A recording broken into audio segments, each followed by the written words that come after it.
মুসল্লিয়ান, আজ আমাদের সামনে এই মাইয়া শুয়ে আছেন, যাকে আমরা গতকাল নাম ধরে ডাকতাম রব্বানী সাহেব। আজ তিনি মরহুম রব্বানী সাহেব, অর্থাৎ নামের আগে মরহুম কথাটি যোগ হয়ে গেছে।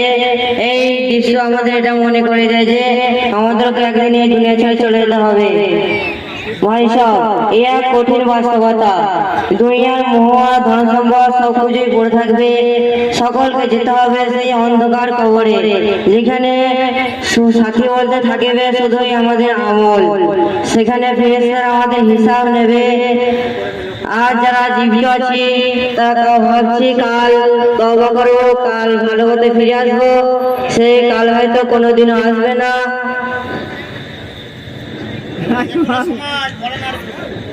মৃত্যু যে কোনো সময় করে নাড়তে পারে, তাই আসুন আজ আল্লাহর কাছে তওবা করি এবং দিনের পথে ফিরে আসি। আমাদেরকে মনে রাখতে হবে যে মৃত্যুর পরবর্তী জীবনে চিরস্থায়ী, মৃত্যুর পরবর্তী জীবনে চিরস্থায়ী। সেই জীবনে সুখের ঠিকানা পেতে হলে আমাদেরকে দুনিয়া ভালো আমল করতে হবে, ভালো আমল করিতে হবে। আল্লাহ তাআলা আমাদের সকলকে ভালো আমল করার তৌফিক দান করুক, আমিন।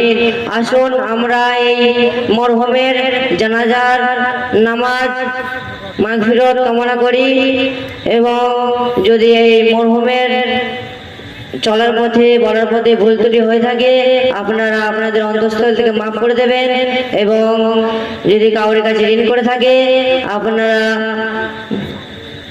বলবেন, তার এখানে উপস্থিত ছেলেরা এখানে উপস্থিত আছেন, তাদেরকে বলবেন তারা পরিশোধ করার চেষ্টা করবে। আমাদের এই মরহুমে জানাজার নামাজ পড়বেন আমাদের তাজবিরুল দুনিয়াত মক্তবের শাহিন সাহেব। আমরা ওনাকে জানাজার নামাজ পড়ানোর জন্য অনুরোধ করছি।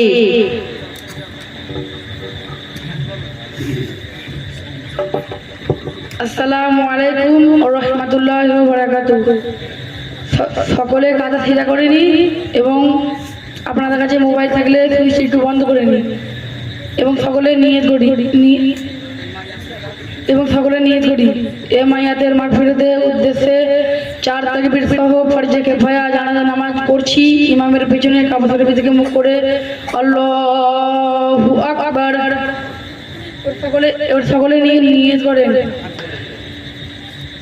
এ মাইয়াতের মাগফিরাতের উদ্দেশ্যে 4 তাকবীর সহ ফরজে কিফায়া জানাজা নামাজ পড়াচ্ছি। আমি ইমাম হয়ে কাবা শরীফ থেকে মুখ করে আল্লাহু আকবার। سبحانك اللهم وبحمدك وتبارك اسمك وتعالى جدك وجل ثناؤك ولا إله غيرك الله أكبر اللهم صل على محمد وعلى آل محمد كما صليت على إبراهيم وعلى آل إبراهيم إنك حميد مجيد اللهم بارك على محمد وعلى آل محمد كما باركت على إبراهيم وعلى آل إبراهيم إنك حميد مجيد الله أكبر اللهم اغفر لحينا وميتنا وشهيدنا وغيبنا وشهيدنا وكبيرنا وذكارنا وأنثانا اللهم من أحييته منا فأحيه على الإسلام ومن توفيته منا فتوفه على الإيمان الله أكبر السلام عليكم ورحمة الله السلام عليكم ورحمة الله মাশাআল্লাহ মাশাআল্লাহ। তো জানাজার এই করুণ দৃশ্য আমাদের সামনে রয়েছে। সত্যি এটা যদি অরিজিনাল জানাজাও নয় তবুও আমাদের অন্তরটা কেঁদে উঠছে। একদিন না একদিন এরকম খাটিয়াই করে আমাদেরকে পুরো গ্রামবাসী মিলে আত্মীয় স্বজন মিলে নিয়ে যাবে এবং শেষ বিদায় দেবে এই জানাজার মাধ্যমে। তো আপনার জানাজাটা যদি আপনার নিকটবর্তী কেউ হয়, আপনার ছেলে যদি পড়ায়, আপনার নাতি যদি পড়ায়, সত্যি আপনি তো বড় ভাগ্যবান। পৃথিবীর সব থেকে উত্তম জানাজা হবে সেই জানাজা, যে জানাজা আপনার নিজ কলিজার টুকরা সন্তান আপনার নাতিপুতি পড়াবে। তো প্রতিটা সন্তানকে এমন তৈরি করতে হবে তারা যেন আপনার জানাজাটা পড়াতে পারে।